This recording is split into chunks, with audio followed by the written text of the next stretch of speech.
යහපත් ප්‍රාර්ථනා ඉටුවන සුවබර සුබෝදෑසනක් ප්‍රාර්ථනා කරනවා.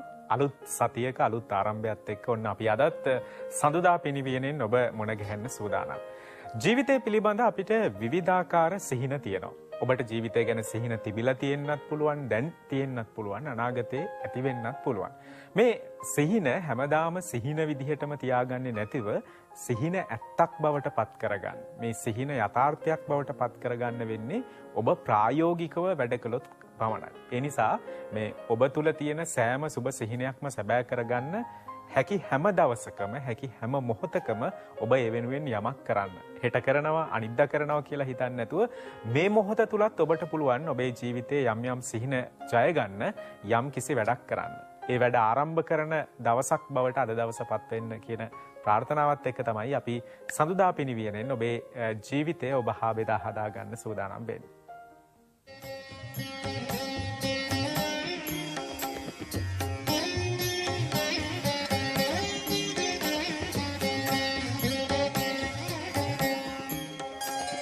ඉතින් සඳුදා පිනිවියනේ මුල්ම විශේෂාංගය වන්නේ පාණ්ඩව ජ්‍යොතිෂ්‍ය විශේෂාංගයේ අදත් සුපුරුදු විදිහට අපේ මැදිරියට ඇවිල්ලා ඉන්නවා බණ්ඩාරවේල ශ්‍රී ශිව භද්‍රකාලි අම්මාන් කෝවිලේ ප්‍රධාන පූජකතුමන් ජාත්‍යන්තර පාණ්ඩව ජ්‍යොතිර්වේදී ගුප්ත විද්‍යා උපාධිධාරී වාස්තු විද්‍යාව පිළිබඳ ප්‍රවීණ උපදේශක ආචාර්ය ශර්මා සාමිතුමා සුබදෑසනක් ආයුබෝවන්. සුබ දවසක්. දැන් අද වැඩසටහන ආරම්භ කරන්න මත්තෙන්ම සාමිතුමා කියපු කාරණාවක් තමයි සමහර අය ඉන්නවා ජීවිතේ යම් යම් පුංචි සංසිද්ධීන් පුංචි දේවල් විශාල කරගෙන හිතන ක්‍රියාත්මක වන.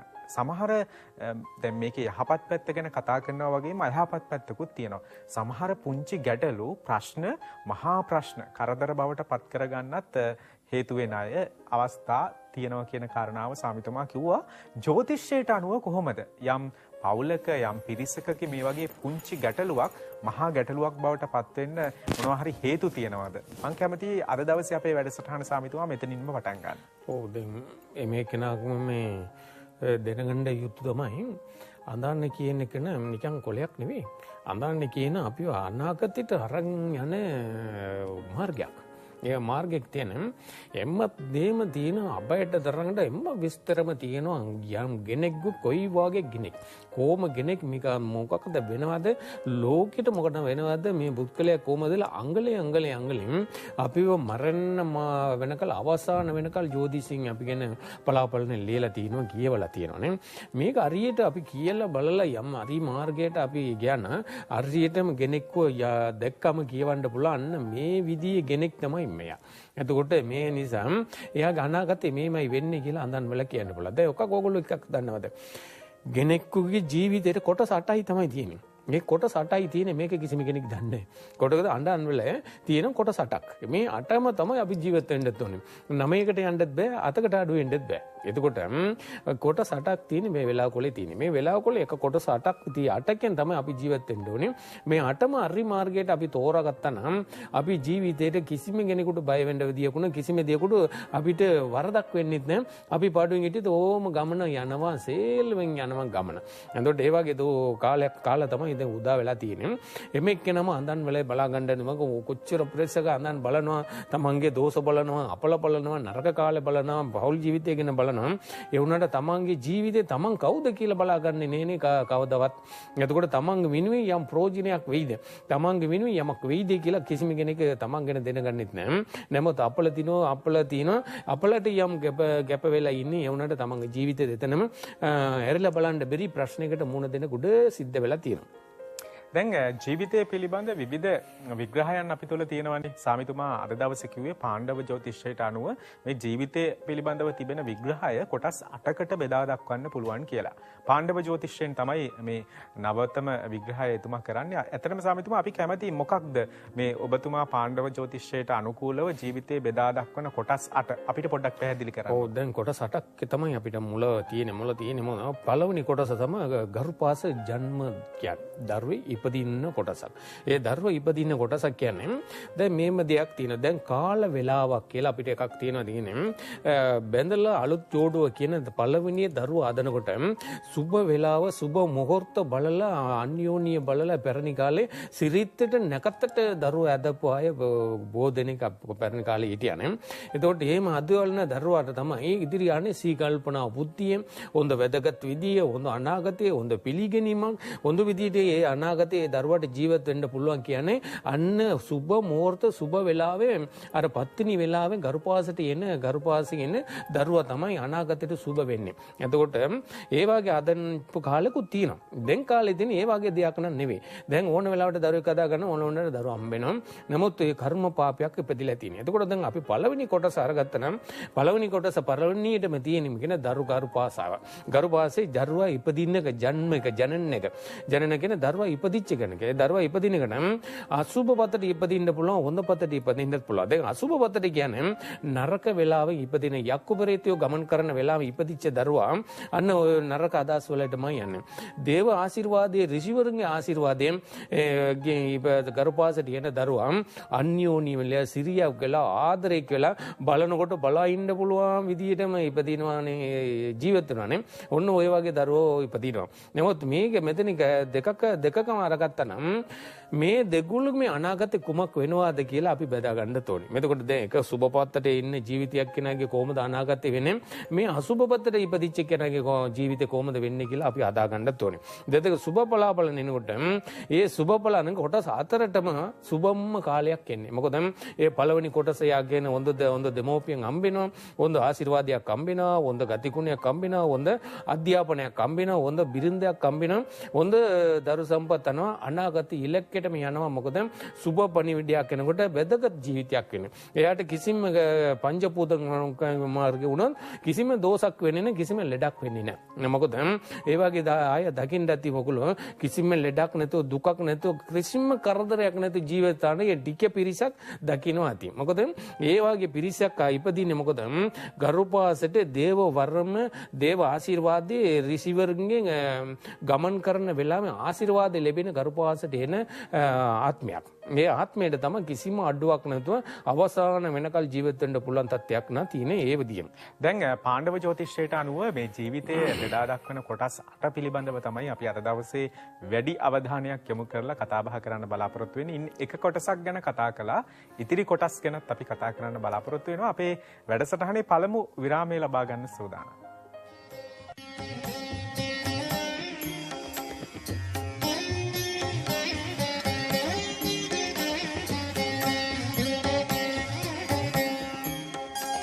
සඳුදා පිනිවියනෙන් බණ්ඩාරවෙල ශ්‍රී ශිව භද්‍රකාල අම්මාන් කෝවිලේ ප්‍රධාන පූජකතුමන් ආචාර්ය ශර්මා ස්වාමීතුමා සමග අපි කතා බහ කරමින් ඉන්නේ.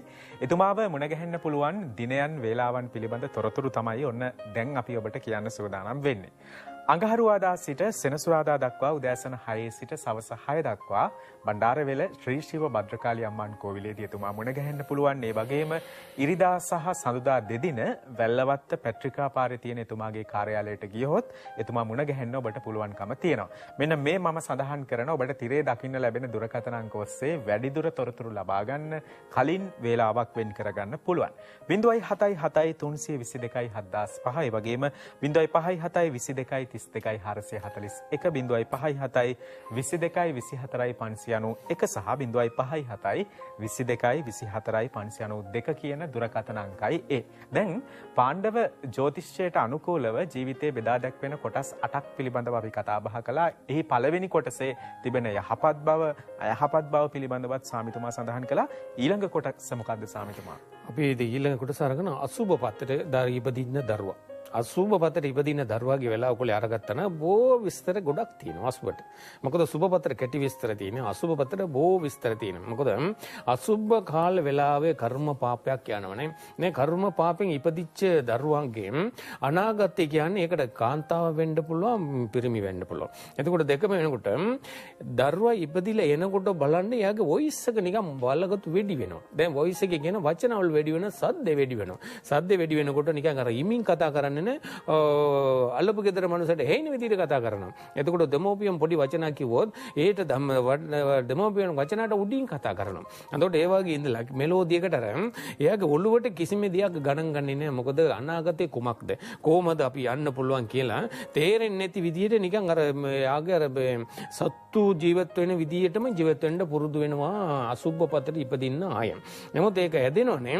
ඇදිලා මොකද ඊතෝකාර ගමට බඳිනවා. ඊතෝකාරට ගමට තමයි බඳින්නේ. මොකද එයාට කතා බහ කරලා සිරිත්තේ මගුල් පෝරුවේ නගින්න ගතිගුණක නැති වෙනවා. මොකද අසුබ කාලේ ඉපදිච්ච අයට අසුබ කාලේ අසුබ වෙලාව ඉපදිච්ච අයට මගුල් පෝරුවෙන් බැඳලා මගුල් බඳින්න බෑ. එතකොට එහෙමයි තියෙන ඕගොල්ලෝ හරියට තීරණය කරන්න පුළුවන් අර ඔය යාළු වෙලා බඳිනවා ඊට පුගම් පැනලා යනවා ඔය නොයෙක් වෙනවනේ. එතකොට මේ අසුබ කාලේ තමයි වෙන්නේ. අසුබ කාලේ එනකට මගුල් පෝරුව පාපයක්. ඒ නිසා ඒ ඊතුවකාරට බැඳලා නමුත් මේ අසුබ දෝෂට මේකෙද බැඳලා පස්සේ එක දරුවෝ බිලි දෝෂයක් වෙනවා කියලා තියෙනවා. එතකොට අසුබ දෝෂට ඉපදිලා ආය අසුබ දෝෂෙන් බැඳොත් පළවෙනි දරුවෝ බිලි ගන්නවා නැත්නම් මොන මාර්ගයරි ඒ දරුවා නැති ආනියක් වෙනවා. ආනියක් වුණා මොකද ඒ දරුවාගේ ආත්මේ ඊම්බසේ පලිගණ්ඩ අදනවා මව පලිගණ්ඩ කියන්නේ ආත්මය පිටිපස්සෙම ඉඳලා අපිව පලිගන්නවා. මොකද ඒ ඊළඟ දරුවෙක් හම්බුනොත් ඊළඟ දරුවාට අනාගතයට සුබක් වෙන්නේ නැහැ. අම්මා කෙනෙකුට සුබක් වෙන්නේ නැහැ. කොච්චර උනත් දෙනවා ආර්ථික පැත්තට අඩුවක් නැතු වරදක් නැත ජීවත් වෙන්න පුළුවන් වුණාට ඒබයි ප්‍රශ්නේ ඉවරයක් නැත. එතකොට ප්‍රශ්නයක් ඉවරයක් නැතුවට අදිසියෙන් අම්මා කෙනෙක් වෙලා දරුවෙක් ඉපදිලා දුවෙක් වෙලා බන්දලා දුන්නා කියමුකෝ. ඒ බන්දලා දුන්නට ඔන්න ප්‍රශ්න ඇති වෙනවා පෞල් ජීවිතේ. මොකද මේ තුන්වෙනි කොටස වලට ඇති වෙන්නේ අසුබ දෝෂයක්. අසුබ දෝෂය ඇති කරන දරුවා ගිලා ස්වාමි පුරුෂයාගේ ගෙදර සතුටේ ජීවත් වෙනවා කියමුකෝ. අනකොත් මොනකට ජීවත් වෙන කාලය අතර මේ අසුබ ක්‍රමියකට මවගේ මාර්ගයෙන් යම් දරුවෙකුට ආනියක් විච්ච ආත්මය එකතු වෙලා මොකද ඔන්න බිලිගණ්ඩ ප්‍රශ්නේ ආරම්භ කරන්න උත්සාහ කරනකොට මවගේ වචනවල වලින් යනවා. වචනවල යන්නේ දුවට යමක් පොඩි වචනවල බිරිඳක පත්‍රේ යමක් ස්වාම පුරුෂයෙක් පත්‍රේ යමක් කිව්වොත් අන්න මේක මවට විශාල බොම්බ පුපුරා වගේ ප්‍රශ්නයක් ඇති වෙනවා. අනේ මයි දුවටයි මෙච්චර ප්‍රශ්න කිව්වේ වයි එහෙම කිව්වේ කියලා පොඩි ප්‍රශ්නයකට විශාල කරදර කරලා ඊට පස්සේ එතනින් එයාව අප්‍රියක් කරනවා. එතකොට හොඳම ජීවත් වෙන පෞල් වලින් මේ එක කාන්තාවක් මාර්ගයෙන් විශාල ආනියකට පත්වෙලිලා ඒ පෞල්ලම සම්පූර්ණ විනාශලා පුදුම වෙනවා. අයියි මෙයා මේම කරන්නේ. අයි මේ පොඩි දෙයකට අයි මෙච්චර ප්‍රශ්න කරන්නේ. මෙච්චර ප්‍රශ්න කරලා මේ පෞල් සම්පූර්ණ විනාශ කරන්නේ අයි කියලා ඔන්න එතකොට කල්පනා කරලා අප්‍රිය කරලා එපා කරන ඒ අම්මාව. ඒක මොකද එයාගේ කටෙන් එන වචනවල කර්ම පාපයක් වෙන. කර්ම පාපයක් වෙලා දුවගේ ජීවිතේ ජීවත් වෙන්න දෙන්නෙත් නැහැ. ඒ බඳපු පෞල් ජීවිතය ජීවත් වෙන්න දෙන්නෙත් නැහැ. නමුත් සමාජයේ මෙයාව පිළිගන්නෙත් නැහැ. මොකද එයාගේ කටසරයි. නමුත් කියන දේවල් පාපයක් වෙනවා. එයාට කියන දේවල් කියන්න තේරෙන්නෙත් නැහැ. මොකද්ද වෙන්නේ කියලා කියන්නෙත් නැහැ. නමුත් හිතනවා තමන් තමයි ඔක්කොම දේවල් කරන්න ඕනි. මමයි රජා කියලා එයා හිතන්නේ. නමුත් කර්මය එයාව අතරින්න කොතනවද? කර්මය අතරිලා කර්මී කීප දෙනෙක්කු මාර්ගෙන් එයාට සාපේ ඉල්ලන එයාගේ වචනවලින් එයාව එතනින් හොඳක් කෙනෙක් කියලා පිළිගන්නේ නැත්නම් දෙක අයියෝ අපරාධයයි මේ මොකටද ගෙදරට ආවේ කියලා නේද මේ මිනිස්සු පිළිගන්නේ ඊතන විදියට එයාට ඒ වගේ වචනවල වෙනවා. මොකද පිළිගැනීමක් ඔතන නැහැනේ. නමුත් කර්ම පාපේ ජීවත් වෙනකොට පෞල් වලට වෙන්නේ මොකද මේ කර්ම පාපෙන් තමයි කිරි කලයකට ගොම කලක් වැටුණා වගේ ප්‍රශ්නයක්. එතකොට අංග සම්පූර්ණ පාප කර්මෙන් ජීවත් වෙනකොට තමන්ට හිතාගන්න බෑ මේක මොකද්ද වෙන්නේ කියන එකට. මොකද්ද වෙන්නේ කියලා හිතාගන්න බැරි නිසා තමයි අන්න දික්කසාදී වලට යන්නේ. එතකොට දුවගේ ජීවිතේ අම්මා කියනවා දුවගේ ජීවිතේ අන්න ඔය දික්කසාදී දීක කැඩිලා උඹ ගෙදරට වරන් වෙලා ඉඳලා ජීවිතේ යන් කියලා අම්මා කියනවා. ඒකද කර්මෙ ගෙන්න ගන්න. ඊම්බසේ එතකොට දුවගේ ජීවිතෙත් නෑ ස්වාමි පුරුෂයාගේ ජීවිතයකොත් ඔතන මොකද්ද ඉලක්කයක් නැති ජීවිතයක් වෙන්නේ. තේරුමක් නෑ මොකද්ද වුනේ කියලා විසඳුම ගන්න බැරි වෙලාවකට වෙනවා මව්බඩ කර්ම පාපයක් කියලා කියනවා. මේ ඔක්කොට මුල කවුද? මව කියන්නේ මව එන්නේ කර්ම පාපයෙන් තමයි දරුවා දාන්නේ. ඒ කර්ම පාපේ වෙතේ දරුවා දෙනෝ යක්කු ප්‍රේතය ගමන් කරන වෙලාවේ දරුවෙක් අදපු එදිච්ච දරුවා එදිලා වෙනකොට මවට වෙලා මේ වගේ ආනියකට සිදු වෙනවා. ආනියකට සිදු වුණාම පෞල් ජීවිතේ සම්පූර්ණ විනාශයකටපත් වෙනවානේ. විනාශයකටපත් වුණාම ඊම්බසේ ආයෙ එකතු කරගන්නත් බැරි වෙනවා. ආයෙ මොනාරි කියලා සමාවිල්ලලා ආයෙ පෞල් එකතු කරනකොට ඒ වැරද්ද වැරද කරපු වැරද ඉතනි සමාව ඉල්ලගන්නක බොහොම දුර්වල ගමක් බොහොම මදි ගමකුත් පෙනෙනවා. ඒ නිසා කොහොමද ජීවිතය උතන කොහොමද හොඳ මූණ පෙන්න ගන්න ජීවත් වෙන්න පුළුවන් කියලා තමයි හිත ගන්න ඕනේ. ඒ නිසා මේ කර්ම පාපය කියන්නේ විශාල හානියකටපත් වෙන දේ. ඒ කර්ම පාපේ සමහරව පුරුෂයෙක් කරගම මිනිහෙක් කරගත්ත මිනිසෙක් කරගත්තා නම් උදේ පාන්දර බලනකොට කර්ම පිරිච්ච මිනිසයාගේ සම්පූර්ණ වෙනස ලොකුවට පේනවා. එතකොට සමහර අය යාට අනාගතයක් කියලා නැහැ. කොහොමද මේ අනාගතේ කොහොමද යන්නේ? අද දවස කොහොමද කරන්නේ? කොයි ආකාරයටද අපි මේක අද දවස නිවා කරගන්න ඕනි කියලා ඉලක්ක නැති ජීවිතය ගත කරන අය ඉන්නවා. සමහර අය ඉතිනවා සමසේලුවෙන් යනවා. ඕන එකට කමන්න ඕන එකක් පුළුවන් කරගන්න කියලා හිතලා යන අයත් බොහෝ දෙනෙක් ඉන්නවනේ. නමුත් මේක කර්ම පාපේ පිරිච්ච ගමන් අඳන් වලේ පිරීලා තියෙනවා. තමාන්ට විසඳුමක් හොයාගන්න බැරි ප්‍රශ්න වේදනාවල් පෞල් ජීවිතේට තියෙනවා. එතකොට මේ සම්පූර්ණම තමාන්ට කොටසක් මාර්ගෙන් විසඳුම සම්පූර්ණ විසඳුමක් ලබා ගත්තොත් පුළුවන් ජීවිතේ අපි සාහනයක් ලබාගෙන ඉදිරි අනාගතේ සතුටින් ජීවත් වෙන්න පුළුවන් ක්‍රමයක් යනවා මේ හතරවෙනි කොටස යන්නේ. දැන් මේ ආකාරයෙන් ජීවිතයේ විවිධ කොටස් වලට බෙදා ගන්න පාණ්ඩව ජ්‍යොතිෂයට අනුකූලව කටයුතු කරන කෙනෙකුට පුළුවන්කම ලැබෙනවා.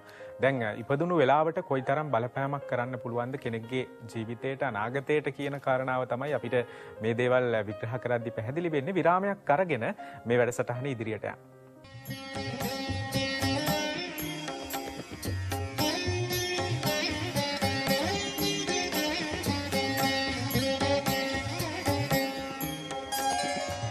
සඳුදා පිනිවියනේ පාණ්ඩව ජ්‍යොතිෂ්‍ය විශේෂාංගයෙන් බණ්ඩාරවෙල ශ්‍රී ශිව භද්‍රකාලී අම්මාන් කෝවිලේ ප්‍රධාන පූජකතුමන් ආචාර්ය ශර්මා ස්වාමීතුමා සමග අපි කතා බහ කරමින් ඉන්නේ. එතුමාව මුණ ගැහෙන්න පුළුවන් දිනයන් වේලාවන් පිළිබඳ තොරතුරු දැන් අපි ඔබට කියන්න සූදානම්.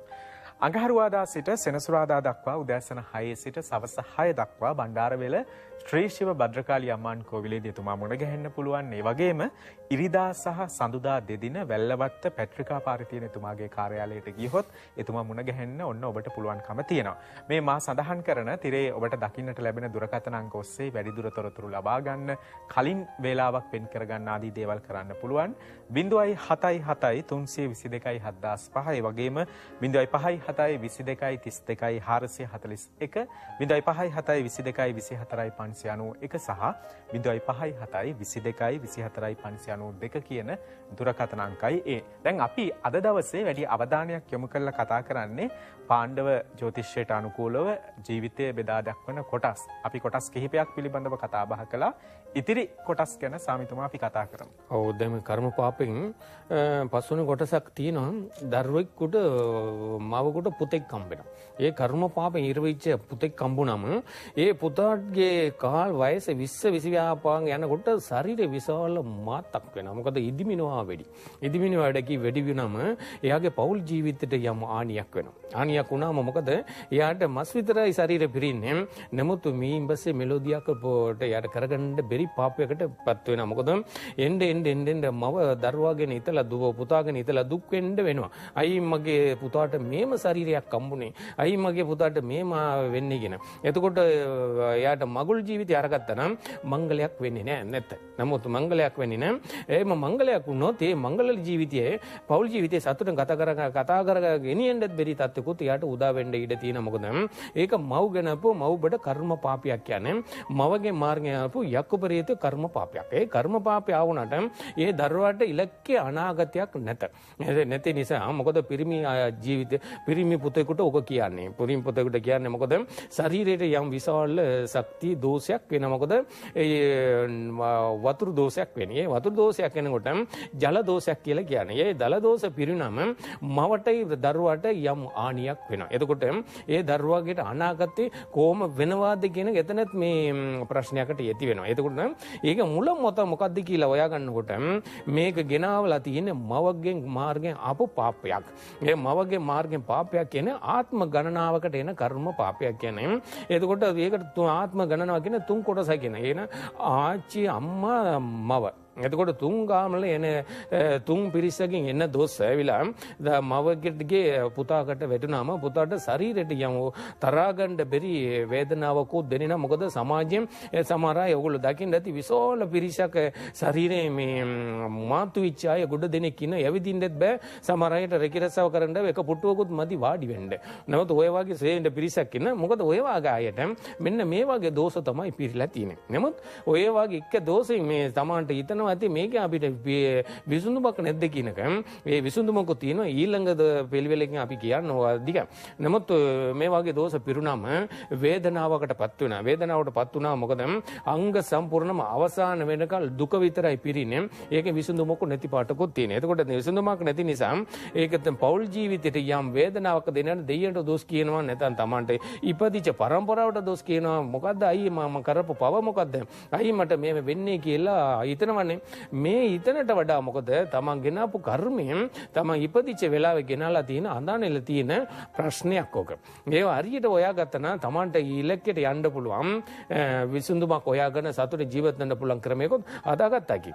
දැන් මේ අනුව අපි කතා කරන කාරණාව අද දවසේ පාණ්ඩව ජ්‍යොතිෂයට අනුව ජීවිතයේ විවිධාකාර කොටස් වලට බෙදා දක්වන්න පුළුවන් සහ අපේ ජීවිතය පිළිබඳ විවිධ විග්‍රහයන් තියෙනවා කියන කාරණාව සාමිතුමා අපිට ලැබෙන අවසන් කාල වේලාවත් එක්ක අපිට ඉතිරි කාරණා ටිකක් කියන්න පුළුවන්. ඉදිරියට දැන් අපි මේ පාප කර්ම බොහෝ දෙනෙක් අහපු ප්‍රශ්න තමයි මේ පාප කර්මයේ මිදින්නේ කොහොමද කියන එක. මිදින්නේ කොහොමද? දැන් සමහරක පෞගේ කාලෙම අපි දකිනවා අද දකින මනුස්සය යට නැහැ. ඊට පොකම මොකක් හරි හානියක් වෙලා යනවනේ. කොහේරි ගිහලා වන්දනාවක් ගිහලා මොකක් හරි ලිස්සලා ගියේ වෙටිලා වතුරක ගිහලා හරි නැත්නම් ඇක්සිඩන්ට් වෙලා හරි මොකක් හරි ජීවිත හානියක් වෙනවනේ.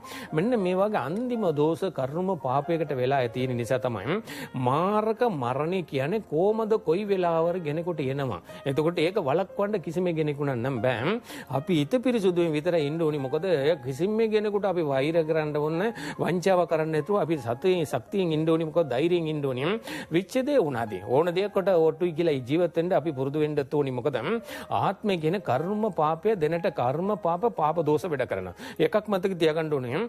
දෙනට කාලේ කාලි අවතාර ආරම්භ වෙච්ච කාලයක් ආරම්භ වෙලා තියෙනවා. මොකද කාලි මිනින්ගේ අවතාර බලවත් දෝෂ ආරම්භ වෙච්ච කාලයක් දැනට යන්නේ. එතකොට පංචභූතම් ඔක්කොම එකතු වෙලා විශාල විපතටපත් වෙනවා. විපතටපත් වෙනකොට රස්නේ වැඩි වෙන ඉවස ගන්න බැරි රස්නයකට මූණ දෙන්න සිද්ධ වෙනවා ඉදිරි කාලෙටත්. මොකද යම පත්තටම අපිට කොච්චර ඒ සිදාගෙන අපි හිටියොත් පෑන් එක දාගෙන හිටියොත් ශරීරයට රස්නේ ඉවස ගන්න බැරි වේදනාවක් එනවා. ඊයේ දවස් කාලේ ඉඳලා මේ ගැටි කාලේ ඉඳලා මොකද ආවේශ කාලයක් වෙලා තියෙන. ආවේශ කාලේ තියෙන පංචභූතම්ගේ ලොකුම ආවේශයක් කාලේ තියෙන. ඒ ආවේශ කොල්ල කිසිම කෙනෙකුට නවත්ත ගන්න බෑ. අපි බොහොම පරිසෙන් ගන්න ඉදිරි කාලයට දෙනගන්න පුළුවන් වෙයි මේ පංචභූතම් වල තියෙන ලොකුම ගැටලුව කුමක්ද වෙන්නේ කියන එක. එතකොට අපි සියලු දෙනාම පරිසරය පොඩක් රකින්න ආරසාව කරගන්න වෙනවා. මොකද අපි එම එක්කනම ජීවත් වෙන කාලේ විශාල වටින කාලයක්. පරිසරයට අපි බොහොම ගරු කරලා අපි සියලු දෙනා එකතුලා පරිසරයට යම් ශක්තියක් දීලා පරිසර ගොඩ දාගන්න පුළුවන් ක්‍රමයක් ලැබෙනවා නම් අපි ආට ලැබිච්ච උතුම් ජීවිතේ රැකගන්න පුළුවන් ක්‍රමයකට පංචභූතම්ගේ ආශිර්වාදය අපිට ලැබේ. ඒ නිසා සියලු දෙනාම පරිසරය රකින්න අපි උත්සාහ කරමු. ජීවිතය පිළිබඳව ජ්‍යොතිෂයෙන් විශ්වාසය තබන බොහෝ දෙනෙකුට අද කියපු කාරණා වැදගත් වෙන්න පුළුවන්. ඉතින් අපි ඉදිරි සතිවලත් මේ පිළිබඳව කතා බහ කරන්න බලාපොරොත්තු වෙනවා. බණ්ඩාරවැල ශ්‍රී ශිව භද්‍රකාලි අම්මාන් කෝවිලේ ප්‍රධාන පූජකතුමන් ආචාර්ය ශර්මා සාමිතුමාට සමු දෙනවා. අයිබෝන් සාමිතුමා. අයිබෝන් සුබ දවසක්. එහෙමනම් අපි අදට සමු ගන්නවා. විරාමයක් අරගෙන නැවත මුණ ගැහෙමු.